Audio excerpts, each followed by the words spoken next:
नमस्कार, आप देख रहे हैं खबर प्याली और मैं हूं आपके साथ श्रुति श्रीवास्तव। आज हम बात करेंगे उत्तराखंड में आई आपदा के बारे में। देवभूमि उत्तराखंड एक बार फिर बड़ी प्राकृतिक आपदा के चपेट में है। चमोली जिले में फटे ग्लेशियर के बाद विनाश की कहानी ये है कि 170 के करीब लोग लापता हैं, 13 की डेड बॉडी मिल चुकी है। ऋषि गंगा और तपोवन विष्णु घाट पावर प्रोजेक्ट तबाह हुआ है। रविवार सुबह करीब 10:30 बजे की ये बात थी। पहाड़ी राज्यों के साथ इस तरह की आपदाओं का सिलसिला पुराना है। हर बार बहस होती है, सब ठीक करने के दावे होते हैं, लेकिन एक घटना फिर हमारी तैयारी और सिस्टम की पोल खोल देती है। सवाल यह भी है कि जहां प्रकृति से ज्यादा छेड़छाड़ नहीं हुई, जहां ज्यादा आबादी नहीं, वहां ये तस्वीरें बार बार क्यों? क्या हम विकास के नाम पर विनाश का आधार बना देते हैं? ये सवाल भी बड़ा होता जा रहा है। डैम सिस्टम और ऑल वेदर रोड को लेकर पहले से ही उत्तराखंड में समाज सेवियों, पर्यावरण प्रेमियों में बहस चल रही थी कि इस आपदा ने फिर से एक बड़ी चुनौती ला दी है। पहाड़ का जलवायु सिस्टम कैसे बदल रहा? बादल फटने, पहाड़ों के दरकने की बातें क्या क्लाइमेट चेंज का परिणाम है या कहानी कुछ और है? प्रकृति के आगे किसी का बस नहीं है। क्या प्रकृति को इस विनाश के लिए विवश किया जा रहा है? खनन, पहाड़ों को काटने की नीति, पानी को रोकने का डैम सिस्टम पहाड़ पर यह अनहोनी का कारण तो नहीं?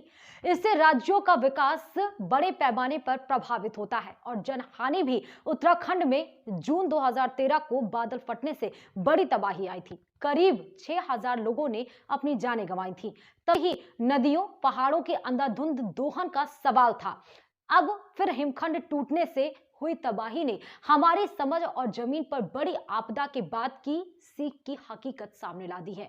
क्योंकि इस मौसम में हिमखंड नहीं टूटते, इसलिए इसका पता लगाना जरूरी हो जाता है कि वे कौन से कारक थे जिन्होंने विनाश की ये कहानी लिखी और पहाड़ पर फिर प्रकृति का कहर टूटा। हालांकि उत्तराखंड में चमोली के रेडी गांव में आई आपदा को लेकर इसरो के वैज्ञानिकों ने अहम जानकारी दी है।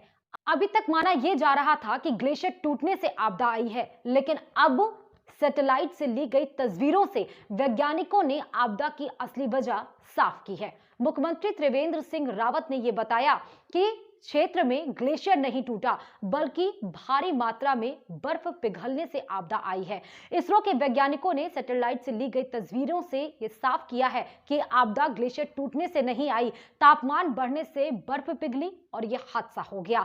तस्वीरों के माध्यम से प्रारंभिक रूप से ही ये जानकारी सामने आई है। अभी अध्ययन किया जा रहा है कि जिससे ज्यादा जानकारी सामने आ सके, लेकिन हिमालय के क्षेत्रों में फिर से कई सवाल अनसुलझे हुए हैं।